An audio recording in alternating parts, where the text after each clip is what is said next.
Why We Don't Believe, Part 1.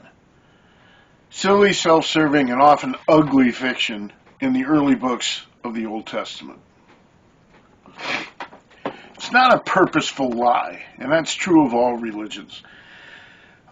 People that taught you your religion sincerely believed it too, because the folks that taught them did, right? As did their teacher before them, and on down the line, going back millennia or more in most cultural traditions. You calling my preacher a liar? No, not at all. Like I said, I'm sure he believed it too. And believers do until they don't. Sometimes it takes years for many, some a matter of months. They read the whole Bible or the whole Quran and poof, it's over, right?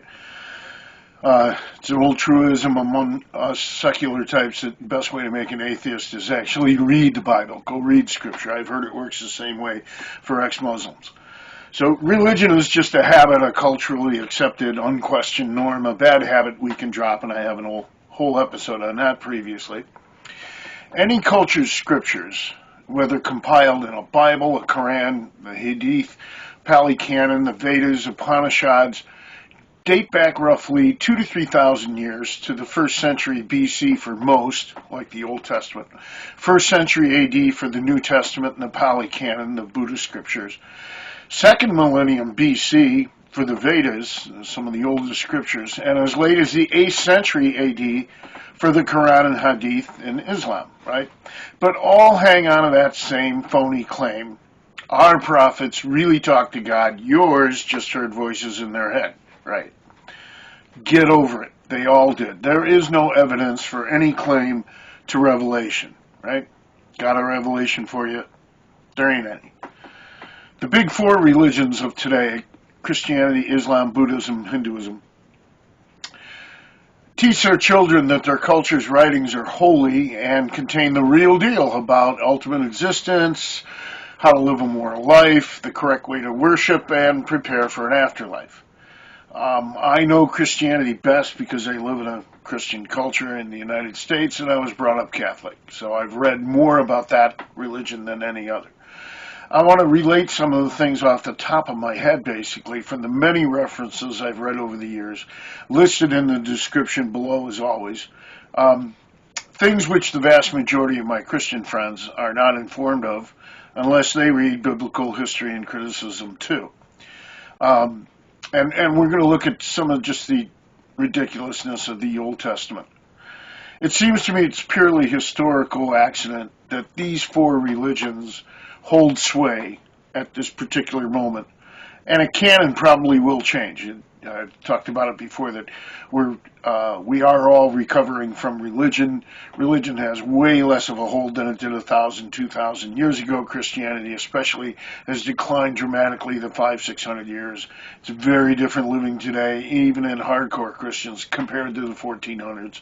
Okay, and it's changing quickly. The Roman and Arab empires, their conquest spread Christianity and Islam. That's why they're the big two, right? And the two reincarnation religions, Buddhism and Hinduism, diffused from their geographic centers, no conquest.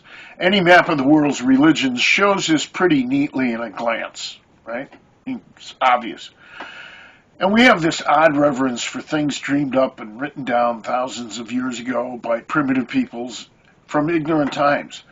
And they're somehow claimed to carry eternal truths for all time, and they take precedence over modern knowledge. And that's just ridiculous.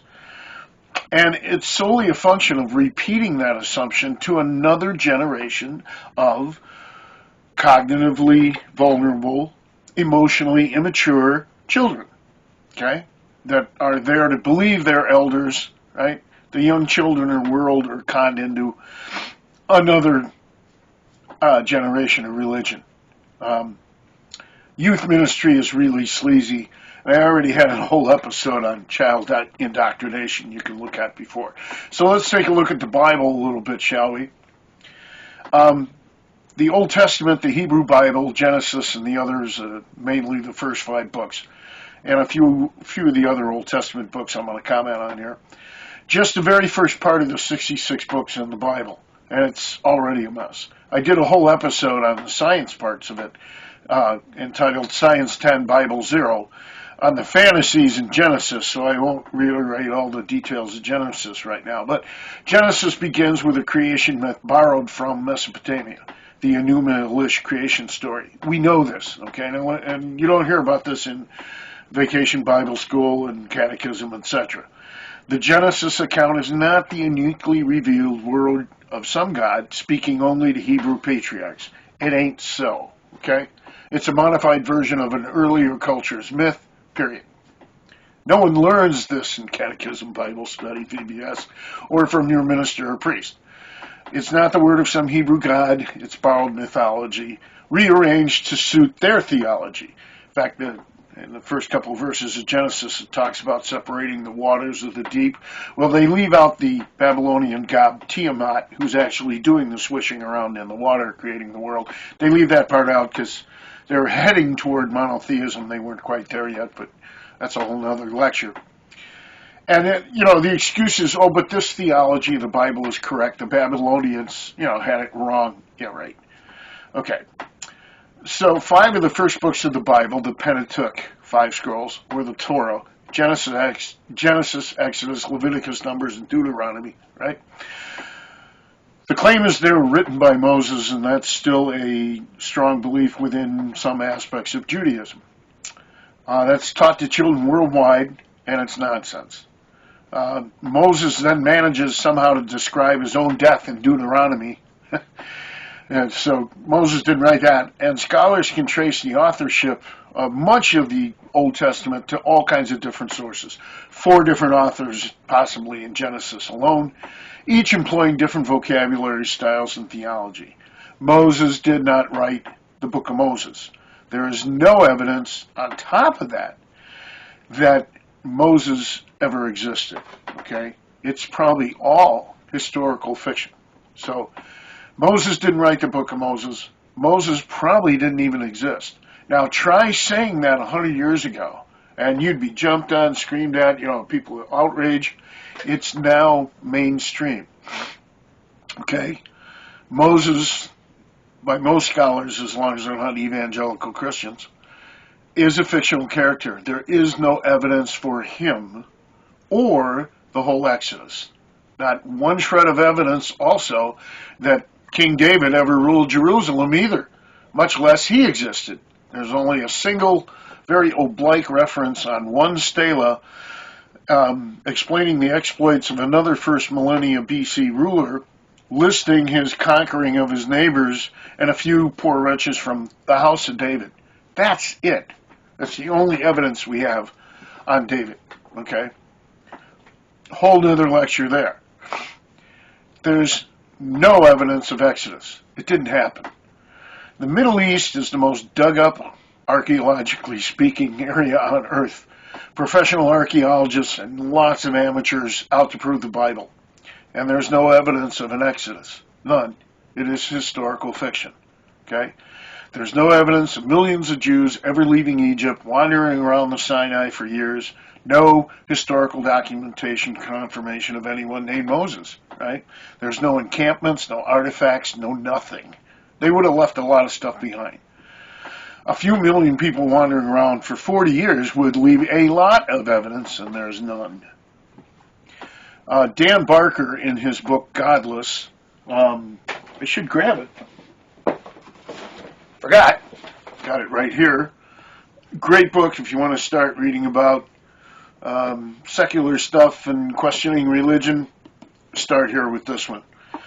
In his book, he talks about the whole Exodus thing, and one of the things he points out is that despite the Bible's predilection for naming every major and minor king and ruler and chieftain and, tribe after tribe after tribe, there's king names all over the Bible, right?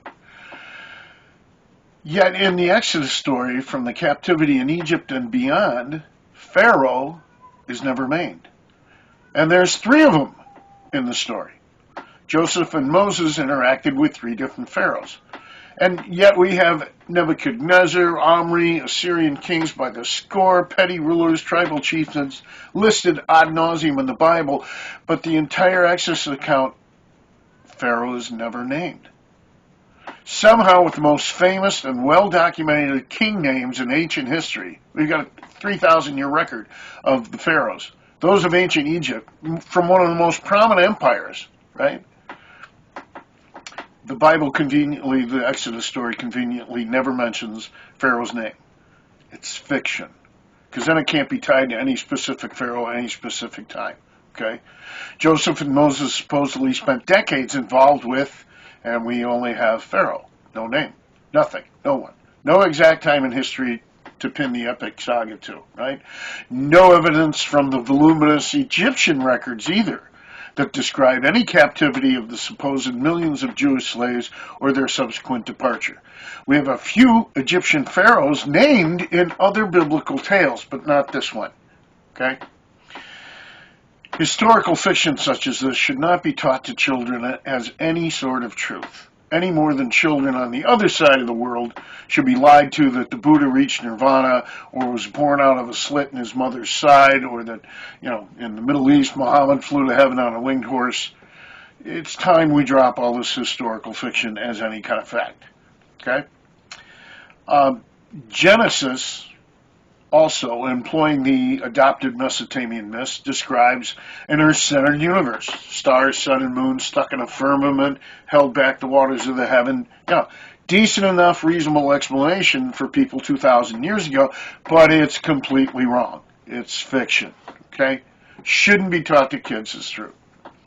Over 40% of Americans still believe in the creationism and the flood myth, which is another borrowed myth from the Babylonian epic of Gilgamesh. Okay, people are conned right from the beginning with those opening verses. Okay, and from there the nonsense, it really compounds. Right.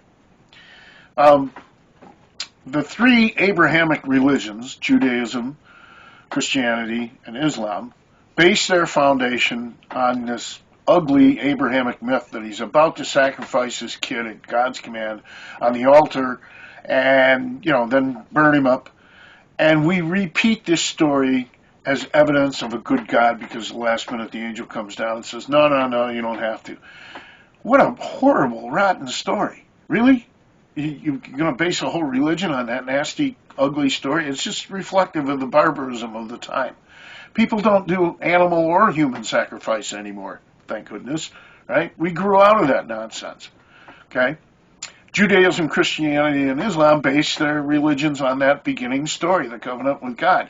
And Christianity and Islam are really just Judaism 2.0 and 3.0. Read the Bible and Quran and look at the parallels and stuff. The good book is loaded with ugly examples like that. Here's just a couple. You can Google extensive lists of barbarism in the Bible. Numbers 31, verses 17, 18. Now therefore, kill every male among the little ones. Oh, that's nice. Kill every woman that hath known man by lying with him. But all the women children that have not known man by living with him, keep them alive for yourselves. Isn't that charming? Imagine if our soldiers, when they were, defending us in a foreign country somewhere, they followed the Bible. Think about that. Psalm 137, 9. Happy shall he be that taketh and dasheth thy little ones against the stones. Okay? It's referring to, evidently, to, supposedly David wrote that. He didn't. And it's referring to kind of revenge against the Babylonian captivity. Again, imagine if our soldiers, did that to our enemies' babies and stuff. Think about it. Nobody gets their morals from the Bible. Okay? We all find all that repugnant, and yet it's there in the Bible, commanded by the God of the Old Testament. It's full of condoning slavery, killing adulterers, people who don't observe the Sabbath, kill them. It's ugly. Just as an example, try the chapter Judges and the utterly far-fetched military exploits of Gideon, who is out beheading his enemies with righteous indignation, just like any good ISIS recruit nowadays would at the behest of his God, right? Read of the countless rapes, the abject homophobia and other atrocities, burning entire villages down with men, women, and children in them, again slaughtering every woman that have known men, keeping virgins for your pleasure, on it goes at the command of and in service to the one God. If the son of a bitch really did exist, he wouldn't deserve anybody's worship at all, okay? It's really just all myth. So just to recap, I just skimmed the very beginning of the Old Testament, info drawn from about the first half a dozen books out of around 40, depending which Bible you have. And it's full of historical fiction, childish myths, barbarism, and an ugly, vengeful God. And an ugly, vengeful God, right? Nobody should teach this to kids anymore. And it's supposedly revealed to one unremarkable culture out of thousands that were around 2 millennia ago from one little corner of the world. God revealed himself only to the ancient Hebrew Israelites. And it spread only by conversion and conquest, and now it's a cultural norm. It's myth. Give it up. They're all myth. I got a list here of this, if you can see. It's Greek mythology. I've got Egyptian, Roman mythology, the Upanishads, which are the Hindu Vedas and such, Norse mythology, the Book of Mormon. Here's Arabic mythology, the Quran, and here's Hebrew mythology, the Holy Bible, and here's some excerpts from the Pali Canon, the stories about the Buddha. Okay, it's all myth. Give it up, right? Stop telling. Can't talk today. Stop telling children that any part of the book or any of those old books are some revelation from some God somewhere from our primitive past. It didn't happen. It is all myth. Get over it, right? This will be a continuing series. I'll do more of why we don't believe. Episodes will be coming later. For now, thanks for watching. Hope you enjoy these short little video lectures. You can support me on Patreon. It's on the top of the page up there. It's also down in the description links. And please subscribe if you like what you see. I'm trying to get this thing off the ground, so any help I can get, really appreciate it. Have a great one.